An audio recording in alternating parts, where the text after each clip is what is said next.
Got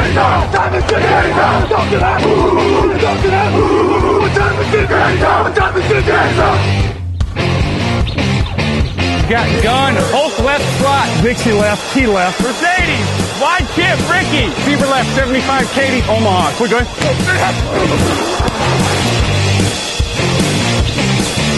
Last play of the game. Who's going to win it? Luck rolling out to the right. Dumps it up to Donnie Avery. Yeah! Goal line. Touchdown. Touchdown. Touchdown. Touchdown. Hello, bonjour et bienvenue à tous dans l'épisode numéro 243 du podcast Jean Actuel. On a été très heureux de vous retrouver. Raoul Villeroy est à mes côtés. Bonjour Raoul. Salut tout le monde. Le podcast Jean Actu du jeudi qui vous est présenté par Unibet. Vous pouvez le voir. Nous sommes chez Unibet. On les remercie évidemment de nous prêter un petit espace dans lequel on s'est installé. Voilà, il y a des maillots, il y a plein de déco. On vous retrouve donc pour cette émission du jeudi. Vous avez l'habitude, affiche de la semaine, pronostic et cote de la semaine pour vous donner un petit peu la marche à suivre cette saison. Il y aura toujours l'audio, évidemment, si vous nous écoutez en audio. Il y aura la vidéo en entier sur YouTube où vous pouvez voir notre combine et vous pouvez voir ce super décor. Génial. Et puis, couper en trois les séquences, vous allez pouvoir retrouver l'affiche de la semaine, les pronos et les codes séparément à différents. Comme ça, si vous voulez regarder ça le vendredi, le samedi, le dimanche, juste avant les matchs, n'hésitez pas. Et on vous rappelle évidemment qu'on sera encore là dimanche pour le fauteuil. L'affiche, on va même commencer par ça. On la spoil maintenant ou on la dit pas? On met le jingle et puis on passe à l'affiche de la semaine. C'est parti. L'affiche de la semaine, donc Raoul, nous sommes partis, et d'abord on est content de retrouver la NFL. Bah ouais, Si vous nous regardez, vous avez peut-être déjà vu le premier match, mais nous, vous le savez, on enregistre le jeudi, donc on enregistre le jeudi, alors même exceptionnellement là le mercredi, on vous dit tout, parce qu'on vous laisse tester, on vous laisse rôder. Donc l'affiche de la semaine, cette semaine, Raoul, Patriots, Texans, une belle affiche, le vice-champion contre une équipe quand même très excitante de Houston, avec d'un côté Deshaun Watson qui revient de blessure, et de l'autre, Tyrann Mathieu qui arrive en défense. Ouais, très content de retrouver Deshaun Watson qui a eu une saison trop courte et qui pourtant était très prometteur. Alors, du coup, je lisais les stats avant de venir. Il a battu le record de la franchise pour une meilleure saison pour un rookie. Alors, ça a duré 5 matchs. Je pense, ouais, 7 matchs. Bon, du coup, il a une évaluation de 103 sur l'ensemble de la saison, ce qui n'est pas très représentatif. Mais c'est quand même encourageant, donc c'est vraiment cool de le voir. Cette défense de Houston, on sait, elle est toujours impressionnante. Il y a des gros noms, il y a J.J. Watt, il y a Cushing, il y a Tyrann Mathieu, tu l'as dit, donc ça va être sympa à voir. Maintenant, en face, c'est les Patriots, quoi. Alors, Deshaun Watson d'abord, 19 touchdowns, 8 interceptions en 7 matchs l'an dernier, de retour en forme. Officiellement, tout va bien au niveau du genou, il a joué en saison, donc tout va bien. Il a DeAndre Hopkins. Après, il y a un problème quand même au niveau de la ligne et du jeu au sol où il ne va pas être super accompagné dans ce match. Non, mais tu l'as dit, il y a DeAndre Hopkins, il y a Will Fuller aussi, dont on a vu les brèves accélérations l'an dernier, mais qui est capable peut-être d'être un des plus rapides de cette ligue. Et Deshaun Watson, on le disait en preview, c'est un quarterback qui est plutôt mobile. Et alors, je suis d'accord avec toi que c'est pas une raison pour pas lui prendre une ligne. Le fait est qu'aujourd'hui, il n'y en a pas vraiment et qu'il va devoir se débrouiller sans. Le jeu au sol non plus, il peut porter le jeu au sol un peu lui, à la manière de ce qu'un Cam Newton avait fait dans sa saison MVP. Je dis pas qu'il a les mêmes compétences, mais il peut le faire et il va falloir mettre tout ça en place. Après, il peut y avoir une surprise du jeu au sol, mais on n'en attend pas grand-chose de toute façon. Bon, il a l'avantage quand même de jouer les Patriots, qui n'ont pas une très bonne défense contre la passe. Ils étaient 30e l'an dernier, ils ont perdu Malcolm Butler en plus. On a vu ce que ça a donné au Super Bowl où il n'y avait pas beaucoup de couverture aérienne.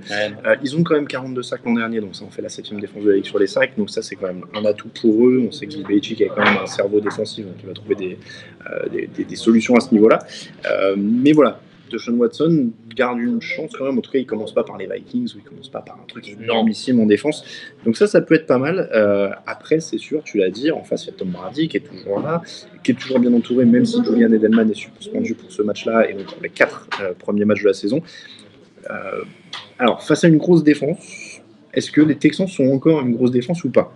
Peut-être pas dans les airs en fait, et c'est là où Tyrann Mathieu va être très scruté et très attendu par les fans de Houston. C'est vrai que cette défense-là, on connaît ses pass rushers, on connaît son run-stop, mais quand il y avait Djibouille, ça allait, mais il est parti. Du coup, à voir, c'est peut-être là que les Patriots peuvent les battre. Maintenant, on sait, les Patriots, c'est une attaque aérienne, certes, mais c'est pas une attaque aérienne très longue. Et Tom Brady est plutôt adepte des jeux courts. Donc, on va voir ce que ça peut donner. S'ils arrivent à les contenir dans les 15-20 yards, pourquoi pas réussir à tenir tout le match comme ça. Attention, on sait que les Patriots sont très forts pour s'adapter aussi, et s'ils voient que ça marche pas en première mi-temps, derrière ils sont capables de renverser complètement sur le sol ou autre chose et aller chercher la victoire. L'an dernier, les Texans étaient derniers sur les points autorisés, plus de 27 points par match. Alors après, on dit il manquait J.J. Watt, il manquait beaucoup de monde. Là, ils récupèrent quand même beaucoup de monde sur le front 7. Il y a J.J. Watt, il y a Bernard-Drake McKinney, il y a Jadevon Clowney. Enfin, il y a beaucoup de qualité. Bien sûr, ouais. Voilà, on l'oublie souvent. On l'attend. Donc Jadevon Clowney, et puis Tyrann Mathieu derrière. Alors après, il y a plus d'incertitudes au milieu de tout ça. Il faut trouver une cohésion là-dedans. Roméo Crennel, qui est le coordinateur, est quand même un mec expérimenté, donc ça peut être, ça peut matcher. Ce match, il n'est pas si large que ça au niveau de l'écart, même si les Patriots sont quand même un des favoris perpétuels. Des fois, ils ont un peu de mal à se mettre en marche et on les enterre au bout de la 3e semaine et puis ils reviennent. Donc on n'est pas à l'abri de ça, sauf que cette fois, on n'essaiera pas de les enterrer. Mais voilà, on n'est pas à l'abri que leur défense soit pas au top, que Deshaun Watson réussisse quelques petits trucs, qu'il y a DeAndre Hopkins. Ce match, il pourrait être serré. Ouais. Il y a un truc seulement, c'est que Bill O'Brien n'a jamais gagné contre son ancienne équipe en 3 rencontres. C'est vrai. Donc, il faut une première atout, mais... Alors, 3 bonnes raisons de regarder ce match. Toutes les semaines, on va vous donner 3 bonnes raisons.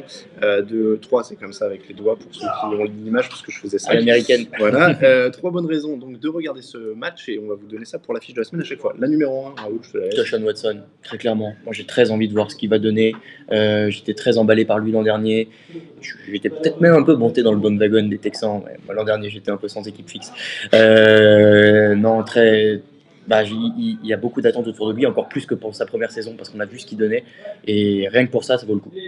Deshaun Watson, moi je rejoins totalement. La deuxième, c'est évidemment le vieux Brady, entre guillemets. Il a 41 ans, il fait un truc qui n'a jamais été fait. Ouais. Voilà, je pense qu'il n'y a pas de... Il n'y a plus de mots maintenant, c'est un spectacle à chaque match dont il faut profiter, parce qu'encore une fois, personne n'a fait ça à 41 ans, il est MVP en titre. Et on s'en rend pas compte, je trouve. On s'en rend pas compte parce qu'on le voit. Moi, ça fait pas 10 ans que je suis la NFL, et comme il a toujours été là, pour moi, c'est normal. Mais dans 10, 15, 20 ans, si on suit encore, et si ça existe encore, la NFL sous ce format-là, je pense qu'on réalisera qu'en fait, c'était exceptionnel. Ouais. Numéro 3. Et le numéro 3, la défense des Texans, l'autre côté du ballon par rapport à Deshaun Watson. C'est vrai que cette défense-là, elle a tout pour être hyper dominante. Peut-être cet inconnu à l'arrière, mais sinon le front 7 est peut-être un des plus sympas de la ligue à regarder. Ça peut faire très mal. Tom Brady, il peut passer un sale match. Donc ça peut être rigolo de voir ça aussi. Tyrann Mathieu, c'est quand même une curiosité parce que c'est un joueur exceptionnel quand il est dedans. Ça fait partie de ça pour moi, la défense des Texans. J.J. Watt, qui reste le Captain America. Voilà. il faut profiter aussi de J.J. Watt. Donc J.J. Watt, Tyrann Mathieu, Jadevon Clowney, il y a des talents partout. Ouais. Et s'ils arrivent à bousculer Tom Brady, qui a quand même perdu Nate Solder aussi sur la ligne cette année, où il y a eu une blessure de Isaiah Wynn, s'ils arrivent à bousculer Tom Brady, souvent les Patriots se retrouvent en danger dans ces cas-là. Donc ce sera une des clés du match. Ouais, ça peut être sympa. Pronostic. J'ai beaucoup réfléchi et puis je vais quand même prendre les Patriots parce que c'est difficile de pronostic contre en fait. Ouais, on va pas jouer l'upset dès le début de l'année. Non. On pronostique les Patriots. Mais je veux bien que ce soit serré. Ça peut être serré, ça peut être une belle affiche.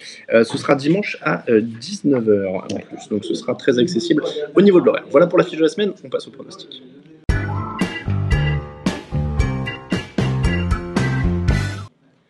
Les pronostics de la semaine, c'est donc la deuxième séquence de cette émission que vous pouvez suivre aussi en morceaux sur le site et sur YouTube. Raoul, avant de commencer avec tous les pronostics du dimanche qu'on va donner dans l'ordre pour que vous puissiez faire votre plateau télé, on va dire un petit mot sur le jeudi. C'est peut-être périmé si vous nous voyez, donc vous pourrez peut-être en rigoler.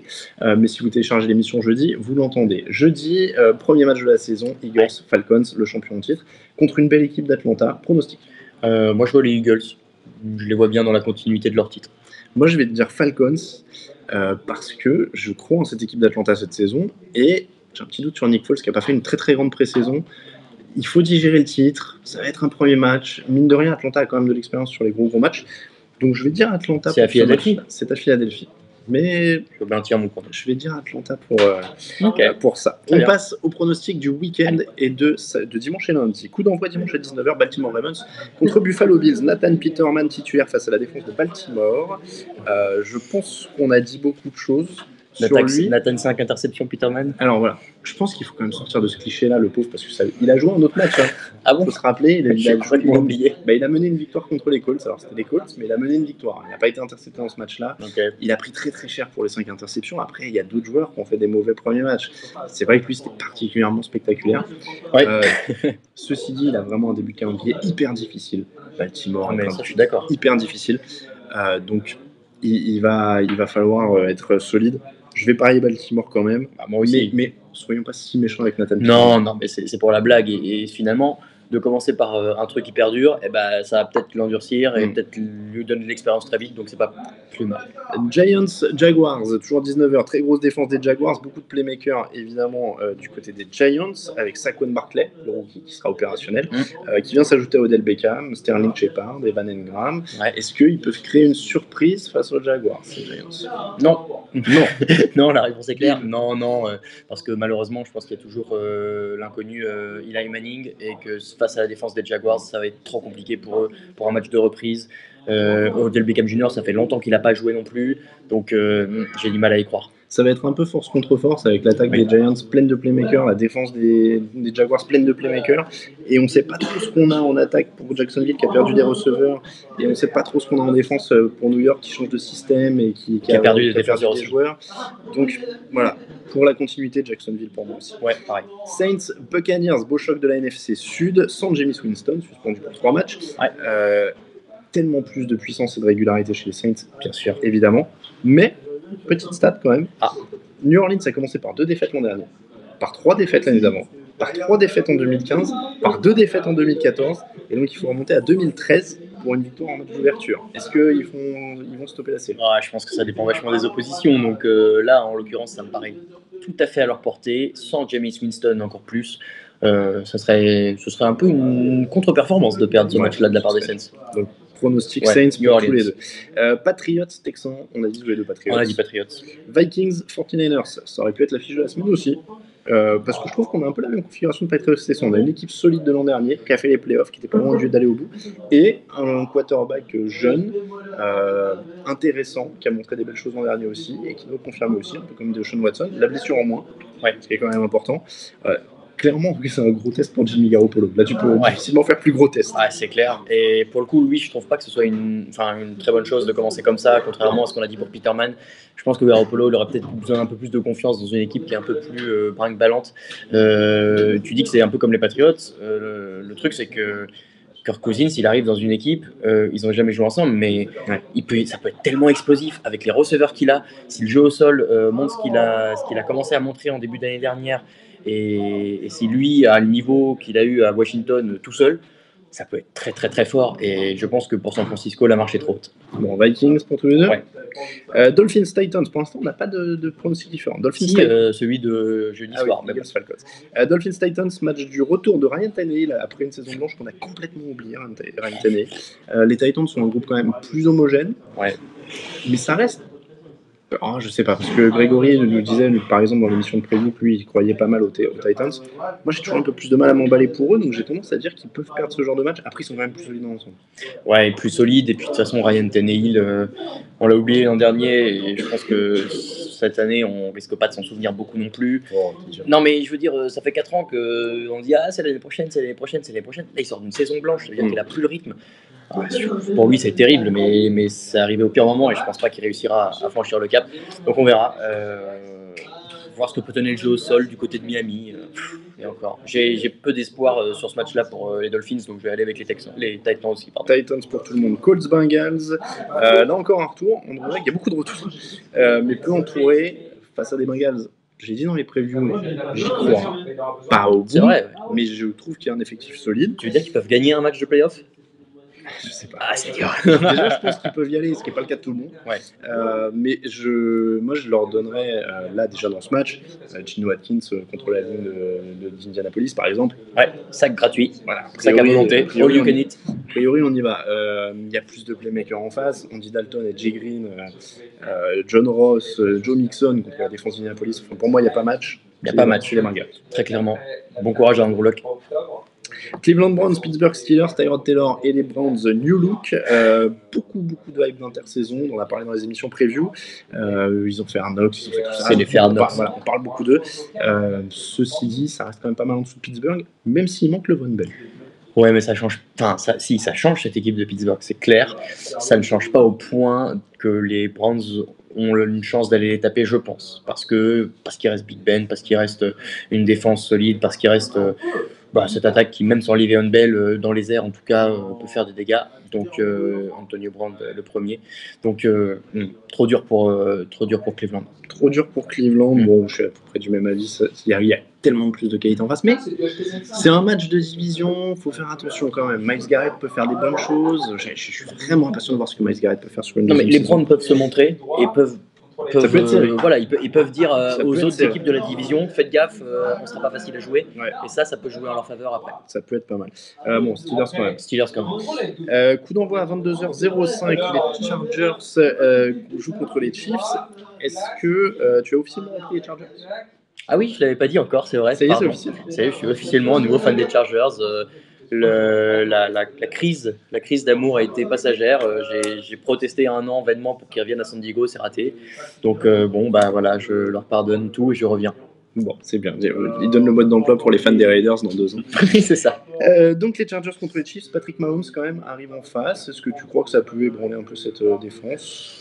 Je sais pas si ça peut l'ébranler, mais je l'avais trouvé plutôt intéressant l'an dernier quand il a joué. Je comprends le choix qu'ont fait les Chiefs de dire on part avec lui. Donc maintenant, il faut qu'il passe le cap, il faut qu'il réussisse le premier test et la défense des Chargers, c'est un gros test. En face, il y a quand même une bonne attaque, il y a quand même Philip Rivers qui est un quarterback très expérimenté et qui a joué les Chiefs maintes et maintes fois. Donc je pense que ça leur donne l'avantage sur ce match-là. Chargers pour tout le monde. Dimanche 22h25, Denver Broncos, Seattle Seahawks, 2 équipes dans une drôle de période de transition. Russell Wilson risque de beaucoup courir pour sa vie face à Bradley Chubb et Von Miller. Earl Thomas revient. Ça, on l'a appris juste avant cette émission, juste avant cet enregistrement. Après, je pense pas que ce soit suffisant. Je sais pas, c'est un match où tout est possible, très honnêtement. Je sais pas ce que Case Keenum va faire. Je vais dire Broncos. En fait, tout peut s'écrouler d'un côté comme de l'autre. C'est ça qui est flippant. Je vais quand même prendre les Seahawks dans la mesure où je pense que Russell Wilson est un meilleur quarterback que Case Keenum et que sur ce match-là, ça peut faire la différence. Ça marche, un Seahawks, un Broncos, c'est pas mal de jouer le quarterback dans ces cas-là. Carolina Panthers, Dallas Cowboys, donc tu n'es plus un supporter des Panthers. Tu les avais adoptés une année. Non, mais j'ai toujours bien aimé les Panthers, c'est pour ça que je les avais choisis. Dak Prescott a perdu 18 points d'évaluation dans sa 2e saison. Il a aussi perdu Jason Witten et Dez Bryant dans 7 intersaisons. Est-ce que tu penses qu'il peut aller chercher cette défense de Carolina qui est quand même costaud? Et puis surtout, en face, il y a Cam Newton, il y a Christian McCaffrey, dont on attend encore qu'il explose. Moi, je prends les Panthers. Je le dis tout de suite, c'est quand même supérieur. Moi aussi, je vais prendre les Panthers. En fait, ça dépendra beaucoup d'Ezekiel Elliott. Et je crois que la défense des Panthers peut lui faire du mal, peut bien le retenir.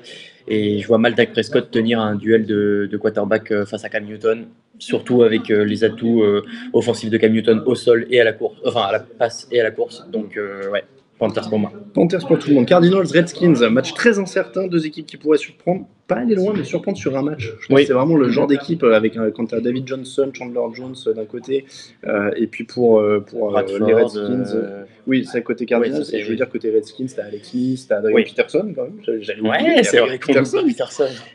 Donc ça peut surprendre des 2 côtés. Je vais miser sur les Cardinals juste parce que l'an dernier, Sam Bradford a fait un énorme premier match avant de disparaître. Et donc je me dis que c'est genre sa chance de l'année. Pourquoi pas.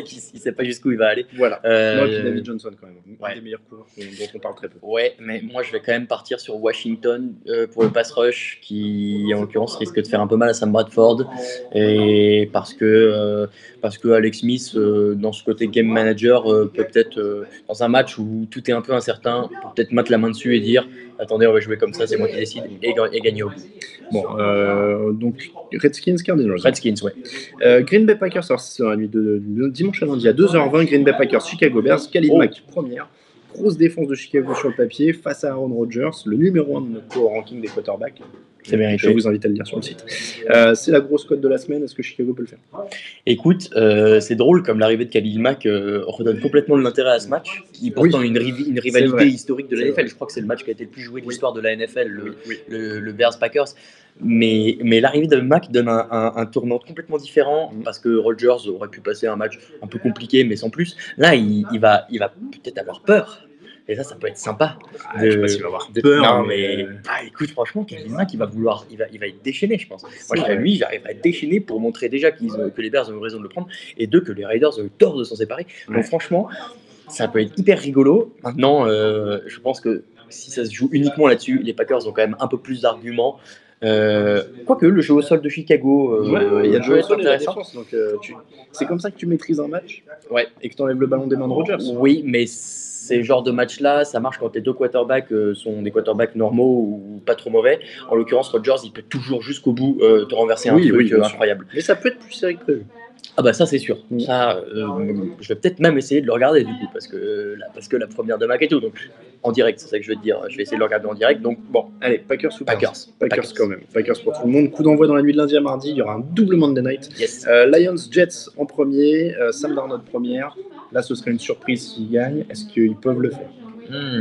Non, je pense pas. Il y a des trous à Détroit, hein, mais il y en a un peu plus à New York. Belle allitération. Non, je pense pas, et surtout je veux bien voir l'effet Matt Patricia sur les Lions qui avait beaucoup de talent l'an dernier mais qui manquait clairement d'un meneur, qui avait pas beaucoup d'âme en dehors du terrain, et là avec Matt Patricia qui on sait est capable de pousser des grosses gueulantes, hein, disons-le clairement, j'ai envie de voir les Lions un peu step up par rapport à l'an dernier et battre ces jeunes Jets menés par Darnold. Et puis le dernier, Oakland Raiders, Los Angeles Rangers, Saint-Louis. Super Monday Night Californie, il va falloir que je m'y fasse quand même ça. Attends, Saint-Louis quand même, j'étais en train de dire de quoi il parle. Non, ça fait longtemps maintenant, c'est bon. Bon, les Rams ont quand même beaucoup plus d'armes que cette équipe des Raiders. Est-ce qu'ils peuvent survivre à l'orgueil après l'échange de Mac, après je pense que les joueurs vont vouloir prouver que sans Mac ils peuvent s'en sortir. Le terrain leur montrera que non, je pense. Bon, là, il y a beaucoup trop de monde à Los Angeles. C'est très fort à Los Angeles. Hein. Il y a Aaron Donald, des deux côtés. Il y a Gurley. Ah ouais, ça va être très très fort. Ça va être un peu le show là. Le Greatest Show on Turf peut être de retour le lundi soir. Rams. Et on vous rappelle, avec cette séquence qu'on mettra en ligne séparément sur le site, on mettra aussi les pronostics de Grégory et Raphaël quand même. Bien sûr. Parce qu'on continue. Je sais même pas qui a perdu en dernier, c'était toi. Et il va falloir faire un gage. On voit pas pourquoi ce serait moi, mais voilà. Est-ce que c'est vraiment moi? Voilà pour les pronostics de la semaine 1. Nous, on va passer aux cotes de la semaine.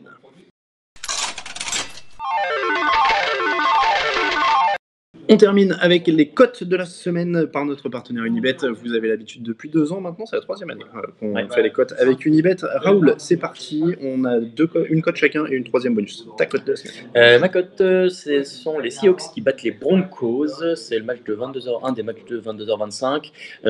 On l'a dit pendant les pronostics de la semaine, je vois cette équipe mieux armé déjà au poste de quarterback et surtout un peu plus expérimenté, un peu plus en rythme, parce qu'ils ont déjà joué ensemble, alors que Case Keenum arrive dans cette équipe de Denver. Donc beaucoup d'arguments qui font qu'à une cote à 2-10, c'est très intéressant. 2-10 en effet pour un match aussi incertain, c'est quand même plutôt pas mal. Moi j'ai une cote toute faite au sens où je pense que les Bengals vont gagner ce match, je pense qu'ils sont supérieurs, ils sont à 2-10 contre les Colts. Donc voilà, même pas à hésiter, meilleure défense, meilleure attaque, il y a juste le quarterback où c'est discutable, mais on ne sait même pas dans quel état est Andrew Luck. Est-ce que c'est l'effet Andrew Luck qui fait que les Colts sont favoris de ce match? Je sais pas, mais là pour le coup Unibet ils vont faire un cadeau. À 2-10, alors jouer avec précaution, etc. Bien sûr. Comme d'habitude, mais à 2-10, les Bengals contre les Colts, normalement ça prend. La cote bonus, la 3e, Panthers at Cowboys. On a pronostiqué tous les deux une victoire des Panthers. Ils sont à 1,55 pour un vainqueur. On va mettre une cote au c'est bien. C'était plutôt pas mal. Le combiné de ces 3 cotes, donc Seahawks, Bengals, Panthers, 10 € misés, 68,36 € de gain potentiel. Bien. Raoul, le YOLO est de retour. Le YOLO est de retour. Alors, on a mis Seahawks et Bengals parce qu'officiellement, c'est les outsiders. Donc, ça rentre dans le YOLO. C'est bon. Et on a fait un YOLO à 6. Par contre, t'as mis des trucs dans le YOLO. Alors, c'est incroyable. Je vais essayer d'aller du moins farfelu au plus farfelu. Je sais pas lequel tu peux finir. Alors, mais je sais que t'es pas d'accord. Bah non, mais personne n'est censé ne l'est. Vous allez voir. Les Dolphins qui battent les Titans, c'est 1,88. Pourquoi pas? Pourquoi pas? Un match un peu, les Titans, Mariota a fait des stats exceptionnelles. Pourquoi pas? Les Chiefs battent les Chargers à 2-30. Moi, je m'y oppose, mais bon, dans les faits, c'est possible. Patrick Mahomes, gros match. On sait jamais. Voilà. Karim Hunt, tout ça. Là, le YOLO, tu sens le truc où les mecs essaient de se convaincre. C'est un peu. Les Giants battent les Jaguars. Ouf.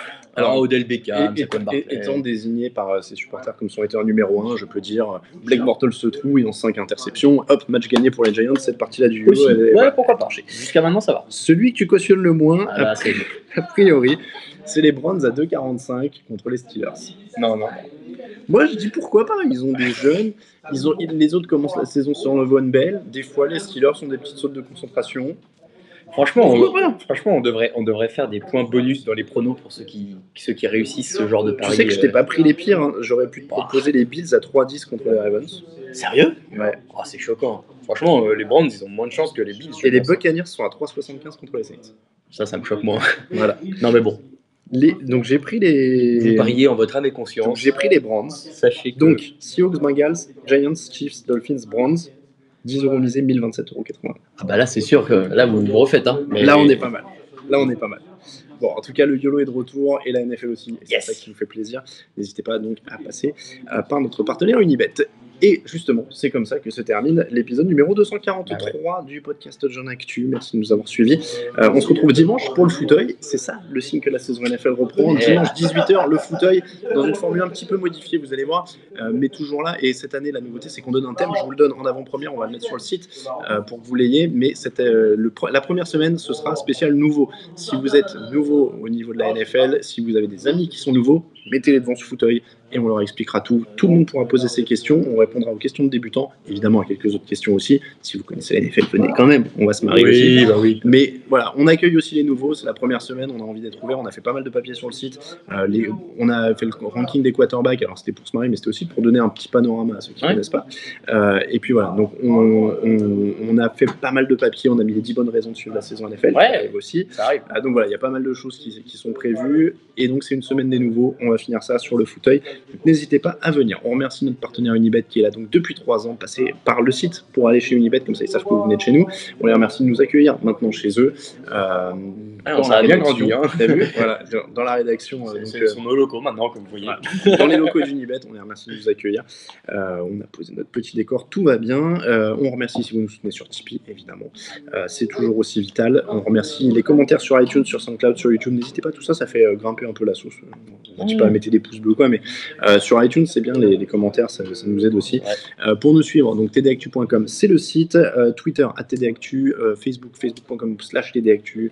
Je vais dire une bêtise. SoundCloud. Non, je voulais dire Instagram, c'est /touchdown actu, touchdown en entier. Voilà, je prends l'habitude de faire Instagram. Le Twitter @RaoulVDG, @KamiSaraben, à qui j'ai pas dit bonjour au début parce que j'étais stressé parce qu'on a repris la vidéo. Et @Talamatei. Pour moi-même, on vous rappelle que toute l'actu de la NFL, c'est sur tdactu.com. On vous souhaite une très bonne semaine à tous et un très bon week-end de match parce que c'est reparti. Et on vous laisse avec le générique de Kickban qu'on remercie aussi et qu'on va réutiliser pour le jeudi. Trop cool. Merci beaucoup à tous. On vous souhaite un très bon premier week-end de match. Ciao, ciao. Les meilleures analyses, fromage et jeux de mots, tout sur le foutu est en TDAQ. Le mardi, le jeudi, tel gâteau risotto, les meilleures recettes en TDAQ. Fameux pour JJ Watt, Bismuth pour Marshall Lynch, Rocage Global Beckham, Tom Brady quarterback, calé sur le fauteuil, option Madame Irma, à la fin on compte les points et on